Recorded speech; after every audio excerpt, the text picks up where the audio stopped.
There's a kind of silent ache that lives inside almost every man. You won't see it on his face. He won't talk about it to his friends. But it's there. It's in the way he scrolls endlessly through pictures of women he'll never meet. It's in the way he overworks, hoping one more achievement will finally earn him respect. It's in the way he hides behind ambition, bravado, or porn, because feeling anything real would be too unbearable. And he tells himself he's just chasing what he wants. But what if he isn't? What if, like Jung warned, his desires aren't really his? What if they are compensations for wounds he never confronted? What if everything he craves is just a distraction from everything he fears? Carl Jung didn't write about male desire the way dating coaches or psychologists do today. He didn't see it as a puzzle to be solved, or a game to be won. He saw it as a tragedy. Desire, for Jung, was not just hunger. It was a map of the unconscious, a cry for healing. And that's why his message was too painful for most to hear. Because it means we are not in control. It means we are not as strong as we pretend to be. It means that what we chase might be the very thing destroying us. Man's task is to become conscious of the contents that press upward from the unconscious. Carl Jung memories, dreams, reflections. In this video, we will take a journey through the darkest corners of male desire. We'll see how it arises from trauma, how it gets distorted by shame, and how it becomes a prison if left unchecked. We'll follow Jung's deepest teachings about the shadow, the anima, the ego, and the archetypal wounds that drive male suffering. But we won't stop there. We'll also bring this ancient wisdom into the light of modern science. You'll see how psychology and neuroscience now prove what Jung saw a century ago. That a man who doesn't understand his desires is a man already enslaved by them. And the worst part, he doesn't even know it. So if you've ever wondered why your hunger for sex, success, or recognition only leaves you emptier, if you've ever asked yourself, why do I keep chasing what doesn't satisfy me? Then stay. Because this isn't just about theory. This is about the truth that might save you from yourself. Asterisk. There are men out there, millions, who get everything they thought they wanted, and then quietly fall apart. The man who built a company from scratch and still wakes up with panic in his chest. The man with a beautiful wife who secretly feels nothing when he looks at her. The man with 10 notches on his belt who lies in bed at night feeling completely unloved. No one talks about these men. They're not in movies. They're not writing books. They're disappearing into silence, into addiction, into performance, into self-destruction.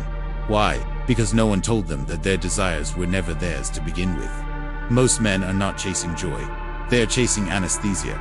Carl Jung once said that what you repress will come back into your life.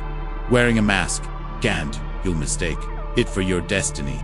Desire, for men, is often that mask. It wears the face of a woman, or a goal, or a car, or a trophy.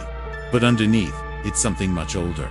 A scar from childhood, a cry for power, a forgotten father, a wound never acknowledged. And here's the truth, no one wants to say out loud. Male desire, when left unconscious, becomes violence. Violence against others through control, manipulation, aggression, or violence against the self through numbness, burnout, or emotional death. It's not a coincidence that men are 3 to 4 times more likely to kill themselves than women. It's not random that men dominate both the top of the success ladder and the bottom of the despair pit. They are chasing something they never stop to understand. They are trained to want, but not to feel. They think they want sex, power, legacy, but often, what they want is a mother, or the father, who never said, "I'm proud of you," or simply permission to cry. Jung didn't offer comfort. He offered a mirror, and most couldn't bear to look.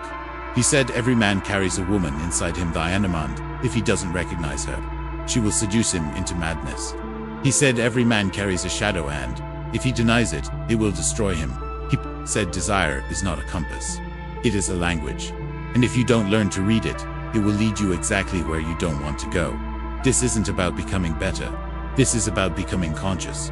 Because every unconscious desire eventually becomes a trap. And the deeper the hunger, the more dangerous the man.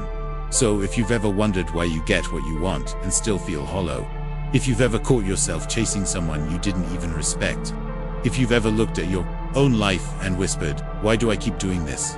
then stay. Because Carl Jung gave us the map, but first, he made us face the pain. Asterisk, the wound beneath the want. Desire as compensation. There's something disturbing about watching a man achieve his dreams and fall apart immediately after. It happens more than people notice. The man who finally gets the woman he's been obsessing over, only to cheat on her a few weeks later. The man who builds his body for 10 years, then destroys it with pills, because he still feels invisible. The man who works 60-hour weeks for the promotion, then crashes the day he gets it. On the surface, it looks like ambition, but beneath it's grief. Carl Jung understood this. He wrote that neurosis is always a substitute for legitimate suffering. Men do not chase success or women or money because they're free to want. They chase because they're trying to replace something. This is not desire. This is compensation. The stronger the desire, the deeper the wound. Desire is never born in a vacuum. It's born in hunger, and hunger is born in lack. Think of the boy whose father left at 5. No one told him what a man was, or how to be one. So he becomes obsessed with being respected. Not loved, not known, but respected. Because to be respected means he's strong enough to not be abandoned again. Think of the teenage boy mocked by girls growing up. He wasn't ugly, just sensitive. But the laughter carved a belief into his bones. You are not desirable. So, years later, he becomes a predator, a womanizer, a porn addict, not out of lust, but vengeance. Or the man who grew up being emotionally suffocated by his mother, taught to be a good boy, a nice man. He represses his anger for decades, until one day, he snaps. The rage was always there. It was simply dressed up as politeness. Jung saw this over and over. He said that when a man doesn't deal with his emotional wounds consciously, they begin to shape the entire structure of his personality. People will do anything, no matter how absurd, to avoid facing their own souls. Carl Jung, Psychology and Alchemy. That's why desire can become dangerous. Because it feels like freedom, but it's really fear in disguise. Real-life tragedy. The man who got it all and lost himself there was a famous case. Michael Hutchence, lead singer of INXS sex symbol. Global fame, wealth, charisma. He had what every man was taught to want. But, inside, he was disintegrating. Privately, he struggled with depression, disconnection, and inner chaos. In 1997, he was found dead in his hotel room. What went wrong? No scandal, no bankruptcy, no external crisis. Just emptiness. This is the paradox Jung warned about. When desire is built on pain, fulfilling it deepens the emptiness it was meant to fill. The wound doesn't go away, simply changes costumes. Jung's warning. Desire can be a trauma response in modern man in search of a soul. Jung wrote, "We are not what happened to us. We are what we choose to become." But the problem is most men never choose their desires. Their desires choose them. And those desires are often shaped by unprocessed trauma. Childhood neglect becomes sexual obsession. Emotional abuse becomes the thirst for dominance. Lack of love becomes a craving for worship. These are not conscious choices. They're inherited reactions. And this is where Jung's view diverges radically from pop culture. He didn't believe in fixing behavior. He believed in uncovering the truth beneath it. Your vision will become clear only when you can look into your own heart. Who looks outside, dreams. Who looks inside, awakes. Carl Jung. The male trap. Mistaking performance for healing. Society tells men to perform instead of feel, to achieve instead of grieve, to conquer instead of reflect. So, they try to fix the ache with external things. More women, more goals, more muscle, more hustle. But the ache isn't outside, it's inside. And if the man never stops, never turns around to face it, he will rot, even as he rises. How many suicides happen in suits? How many breakdowns happen in mansions? How many men are dying with full bank accounts but empty hearts? This chapter's truth. Until you heal the wound, the want will own you. This is the pain Jung wanted men to face, not to shame them, but to wake them up. Because if desire is just a cover for your wound, then every step you take toward it is also a step away from your real healing. And the longer you chase, the further you fall. Asterisk, the shadow of masculinity. What we refuse to admit. There's a special kind of darkness that lives in men, not because they are evil, but because no one ever taught them how to hold it.